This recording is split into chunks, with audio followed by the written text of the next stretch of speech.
So now we will have a little welcome ceremony. Now I will call upon the stage Dr. Anukan to welcome the dignitaries and the house. So Dr. Anukan, please.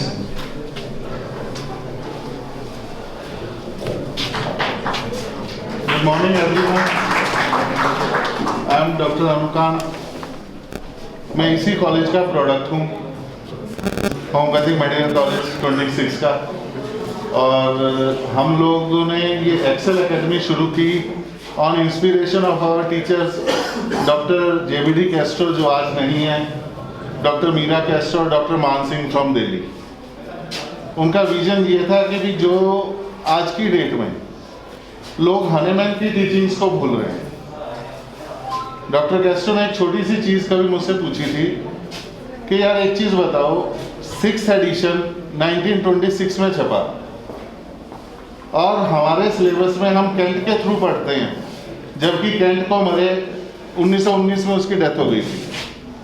How can we understand 6th edition by reading the philosophy of doctor Kant? कहते हैं हमें Hahnemann को जब तक पूरी तरह follow नहीं करेंगे तब तक हम लोग होम्योपैथी को आगे नहीं ले जा सकते।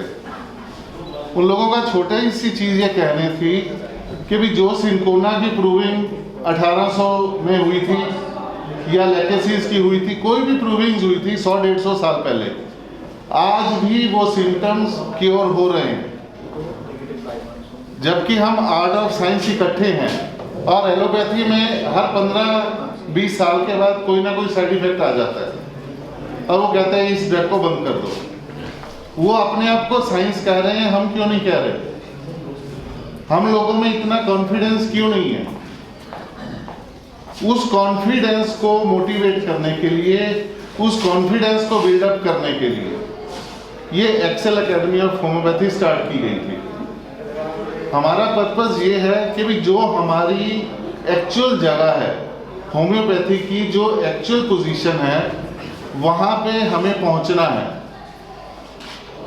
कभी अमेरिका में हेरिंग के टाइम पे 500 बेडेड हॉस्पिटल्स में से 800 लोग होम्योपैथिक के हॉस्पिटल्स में एडमिट होते थे।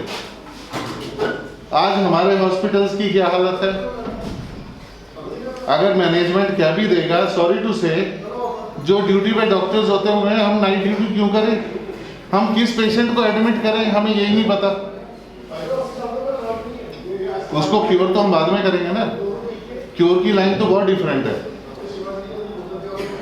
तो हमारा पर्पस सिर्फ ये है कि होम्योपैथी में जो हमारी जगह है हम उसको पहचानें। हम सिर्फ और सिर्फ, और छोटी सी चीज़ है, हम लोगों को कैसे बेवकूफ़ बनाया जाता है। फिलॉसफी ऑफ होम्योपैथी, कोई आयुर्वेदा की फिलॉसफी है, एलोपैथी की है? कोई नहीं है। हमारी होम्योपैथी में सिर्फ ये है, एक हाथी खड़ा है, 4 अंधों ने उसकी, किसी ने टांग पकड़ ली, किसी ने पूंछ, किसी ने सूंड, और वो हाथी को उसी तरह से एक्सप्लेन कर रहे हैं। लेकिन ऑर्गेनॉन को हम कोई नहीं पढ़ते।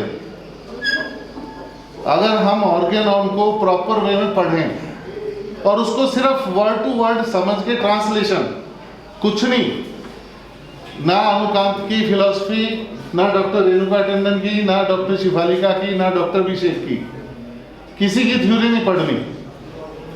सिर्फ ऑर्गेनॉन पढ़ के उसको ट्रांसलेट करना है हिंदी में, और उसको अप्लाई कर लोगे, आप हनीमैन की थिंकिंग को समझ जाओगे। हमारे लोग फर्स्ट एफोरिज्म को ही आज तक समझ नहीं सके। अगर आप फर्स्ट एफोरिज्म के फुट नोट को सिर्फ ट्रांसलेट करो,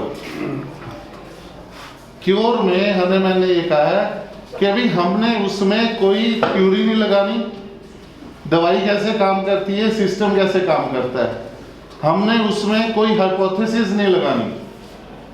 सिर्फ जो पेशेंट ने कहा है उसको सुनना है और उसको क्योर करना है। जबकि मैक्सिमम डॉक्टर्स थ्योरियां बनाने में, हाइपोथेसिस लगाने में अपना टाइम खराब कर रहे हैं। ये हनीमैन ने लिखा फुटनोट में।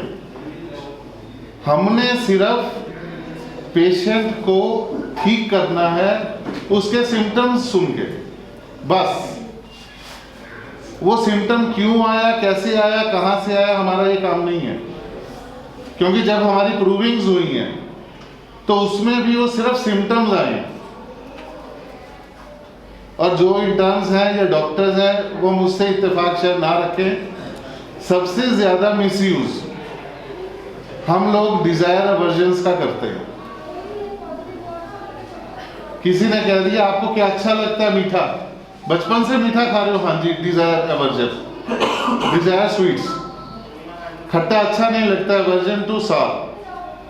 वो सिम्टम नहीं है, वो पेशेंट का कैरेक्टरिस्टिक है। सिम्टम तब होगा जब वो पेशेंट कहेगा डॉक्टर साहब पहले मैं खाता था मीठा, लेकिन मुझे 2-4 साल से ना मुझे अब नमकीन अच्छा लगना लग गया, मीठे से नफरत हो गई है। सिम्टम वो आया है क्रोनिक डिजीज में। तो इस तरह से हम लोग बहुत मिसकंसेप्शंस में गलत रास्तों पे जा रहे हैं।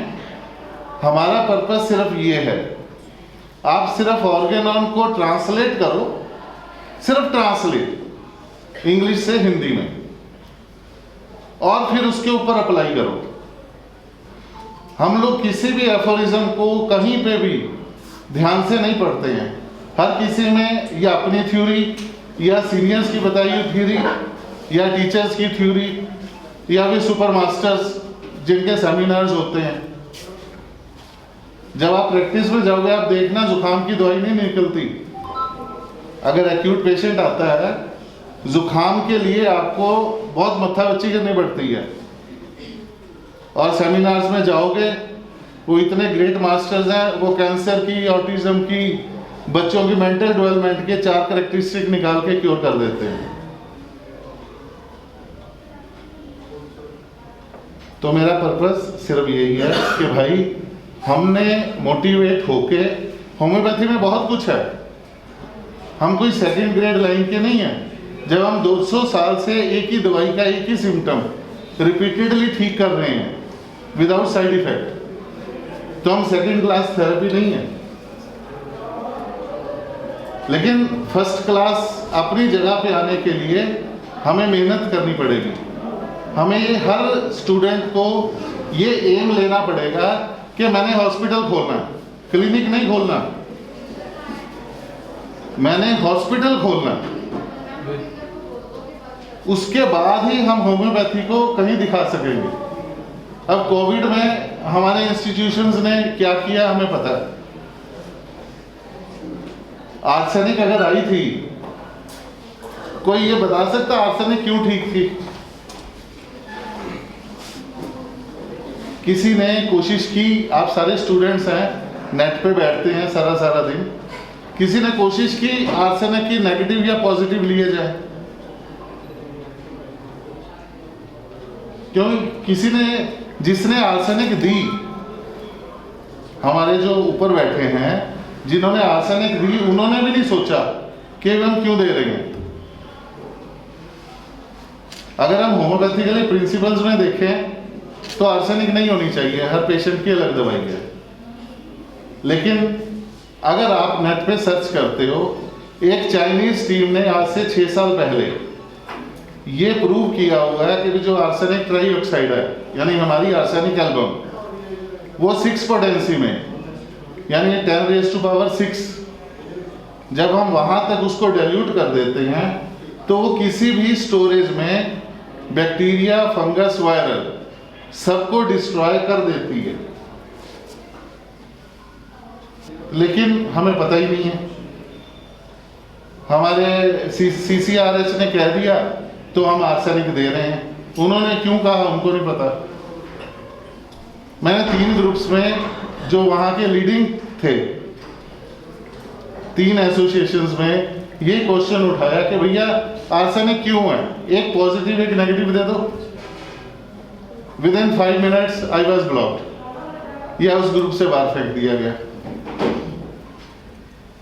लेकिन कम से कम जो यहाँ है, अगर आप में से 2 लोग भी ये सोच लें कि भाई हमने हॉस्पिटल बनाना है और बढ़िया बनाना है, तो हम समझेंगे आज का क्यूज हमारा सक्सेसफुल रहा। किसी चीज की जरूरत पड़ती है आप हमें कांटेक्ट कीजिए। हम होम्योपैथिक हॉस्पिटल के लिए आपकी हर हेल्प करने को तैयार हैं। इसके लिए हमें तैयार किया doctor Kochar, director lord Mahavira homeopathic college Ludhiana, और doctor Sandeep Puri, director homeopathic college. मैं दोनों हमारे टीचर्स को रिक्वेस्ट करूंगा आए, और डॉक्टर रेणुका आप प्लीज डॉक्टर साहब को फैसिलिटी दीजिए।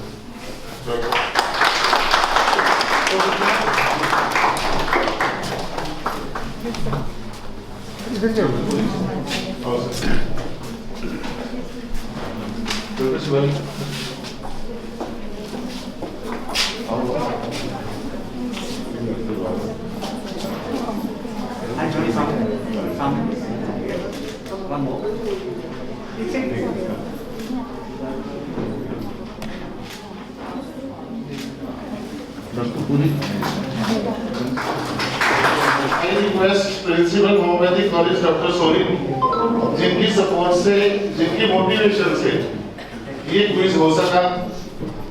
मैं डॉक्टर साहब का बहुत थैंक्स करूंगा कि कोविड के टाइम पे सभी प्रोटोकॉल्स को मेंटेन करवाते हुए इन्होंने जो हमारा क्विज के लिए मार्गदर्शन किया है कोई नहीं कर सकता, और इसका रीजन है डॉक्टर सोरी की बैकग्राउंड फ्रॉम बंगाल। बंगालीज जो लोग हैं वो होम्योपैथी के लिए पूरी तरह डेडिकेटेड है, और वही डेडिकेशन है जब हर जगह से हमें ऑपोजिशन आ रही थी या लोग कह रहे थे क्विज नहीं होगा, नहीं होना चाहिए, लेकिन डॉक्टर सोहित की ही मार्गदर्शन रहा, इन्हीं की अंडरस्टैंडिंग और इन्हीं के, मेरे पास वर्ड्स नहीं है।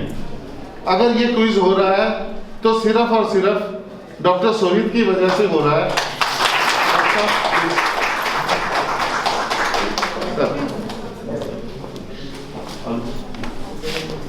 डॉक्टर अभिषेक सर, आजू आजू प्लीज हाथ लगाओ।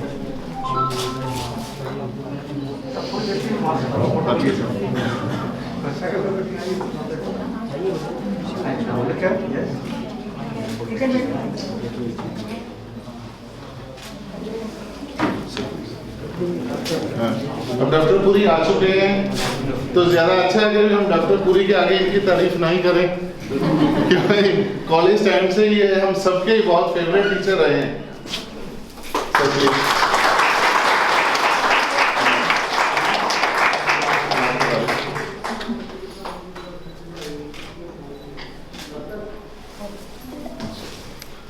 अब बातें बहुत हो चुकी, लेकिन जो मेरा मैसेज है मैं उम्मीद रखता हूँ सभी ने लिया होगा, और कोई एक आधा स्टूडेंट जरूर यहाँ बैठा उस मैसेज के ऊपर कोशिश करेगा चलने की।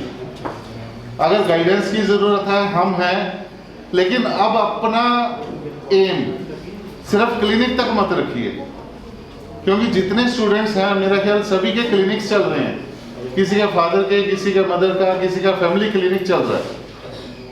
अगर नहीं चल रहा तो भी हमारा एम सिर्फ और सिर्फ अब हॉस्पिटल पे होना चाहिए, कि भी लोग याद करें कि भी यार वहाँ हॉस्पिटल है हमारी, क्योंकि ड्रॉबैक सिर्फ यही है आज की डेट में। Thank you very much doctor Abhishek.